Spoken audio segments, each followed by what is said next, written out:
புதுச்சேரியில் காவல்துறைக்கென வாங்கப்பட்ட கனரக வாகனங்கள் மக்கிய நிலையில் உள்ள வீடியோ வைரலாகி வருகிறது. புதுச்சேரி காவல்துறையின் இந்திய ரிசர்வ் பட்டாலியன் 2005 ஆரம்பிப்பதற்கு முன்பாகவே அதற்கு தேவையான கனரக வாகனங்கள், பேருந்துகள், வேன் போன்றவை வாங்கப்பட்டன. அவை வெயில், மழையில் பல ஆண்டுகளாய் நிற்க வைக்கப்பட்டுள்ளன. தற்பொழுது இவை துருப்பிடித்து விட்டது. வாகனம் ஓட்டுவதற்கு சரியான ஓட்டுநர்கள் தேர்ந்தெடுக்கப்படாமல் காவலர்கள் மற்றும் டி குரூப் ஊழியர்கள் வைத்து வாகனத்தை இயக்கியதால் எந்த பராமரிப்பும் இல்லாமல் பழுதாகிவிட்டன. 2015க்கு பிறகு எல்லா வாகனங்களும் முற்றிலும் பழுதாகிவிட்டது.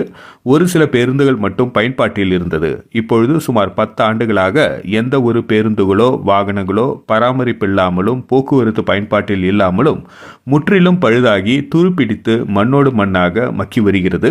இது தொடர்பாக டிஐஜி சத்யசுந்தரத்திடம் கேட்டதற்கு, வாகனங்கள் எதுவும் வீணடிக்கப்படவில்லை.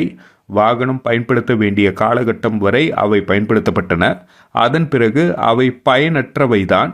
அதற்கு மாற்றாக புதிய வாகனங்கள் ஆர்டர் செய்யப்பட்டுள்ளன என்றும் விரைவில் புதிய வாகனங்கள் வரும் என தெரிவித்தார்.